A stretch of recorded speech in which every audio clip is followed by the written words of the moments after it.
Welcome to this training brought to you by the North San Diego County Realtors, where we turn real-world case interpretations published by the National Association of Realtors into practical lessons that strengthen your understanding of the Code of Ethics in action. Today's focus: exclusive listing during term of open listing from Case Interpretation 1-9 under Article 1 of the Realtor Code of Ethics. Let's begin with Article 1 of the Realtor Code of Ethics, which sets the foundation for this case. This case highlights how failing to advise a client of potential financial risk, especially during overlapping listing periods, can expose that client to double liability. Let's look at how one broker's silence created confusion, potential legal exposure, and an ethics violation.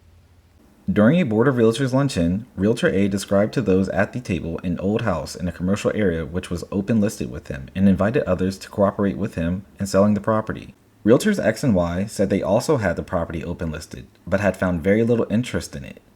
Realtor B made no comment, but feeling he could find a buyer for it, went to the owner and discussed the advantages of an exclusive listing. The owner was persuaded and signed an exclusive listing agreement with Realtor B, telling him at the time that he had listed the property on an open basis for 30 more days with Realtors A, X, and Y. Realtor B's comment was, "Just don't renew the open listings when they expire." A few days later, Realtor A brought the owner a signed offer to purchase the property at the asking price. The owner told Realtor A that he had now had the property exclusively listed with Realtor B and asked him to submit the offer through Realtor B. Before Realtor A could contact Realtor B had taken another offer to purchase the property at the asking price to the owner. Confronted with two identical offers, the owner found both Realtor A and Realtor B expected full commissions for performance under their respective existing listing agreements. The owner filed an ethics complaint with the Board of Realtors alleging violations of Article 1 of the Code of Ethics because of the difficult position he had been placed in by Realtor A and Realtor B. The owner alleged neither of them had warned him that he might be liable for payment of more than one commission. A hearing before a panel of the Board's Professional Standards Committee established the facts to be as outlined above. In reviewing the actions of Realtor A, the hearing panel found that he was not at fault, that he had performed as requested under his listing agreement. On the other hand, it was the conclusion of the hearing panel that Realtor B had violated Article 1 by failing to advise the owner of his potential commission obligation to the other listing brokers when the client told him other listing agreements were in force. The hearing panel pointed out that because of Realtor B's omission, his client, through no fault of his own, may have incurred legal liability to pay two commissions, that Realtor B should have advised the owner of his potential liability for multiple commissions, and that by not doing so, Realtor B had failed to protect his client's interests as required by Article 1. At a realtor's luncheon, Realtor A discussed a property he had on open listing and invited others to cooperate. Realtor B, quiet at the time, approached the sellers directly afterward and persuaded them to sign an exclusive listing. The sellers were clear. Other open listings with Realtors A, X, and Y would remain active for 30 more days. Realtor B's only comment: just don't renew those open listings when they expire. A few days later, Realtor A brought in a buyer with a full price offer, exactly what the seller wanted. But before that offer could be submitted through Realtor B had submitted his own full price offer from a different buyer. Now the seller had two competing offers, both through valid listing agreements, and both brokers expected a full commission. The seller, caught in the middle, filed an ethics complaint against both Realtor A and Realtor B.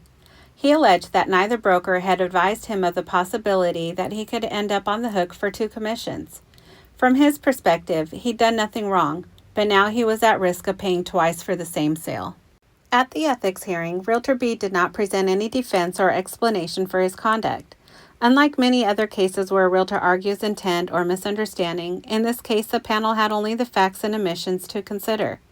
The absence of a defense underscored the seriousness of the omission, the failure to warn the client about potential dual commission liability. After reviewing the facts, the hearing panel cleared Realtor A. He had acted in good faith under his own listing agreement, but Realtor B was found in violation of Article 1. The panel noted that Realtor B knew other listings were still active and yet failed to warn the seller of the financial risk. That silence, whether intentional or not, put the client's interest in jeopardy and violated the realtor's duty to promote and protect the client's best interest. Here are your key takeaways. When multiple listing agreements are in effect, it's your responsibility to clarify any commission risks. Even if the seller is eager to sign, you must inform them of the implications. Securing a listing is not a free pass. You still have a duty to disclose material facts that could affect the client. And remember, what you fail to say can still violate Article 1 if it puts your client at risk. Put yourself in Realtor B's shoes. If a client tells you they have other listings still in effect, what do you say? Could you secure the exclusive and still protect their interests by advising them clearly? What policies do you follow when handling overlapping agreements? Thanks for joining us for this case interpretation review. Ethics isn't just about what you say, it's also about what you don't say and the risk that silence can create. Protect your client's trust, act with honesty and loyalty, and stay grounded in the code. For more real-world training resources, visit www.youtube.com/@NSDC Realtors.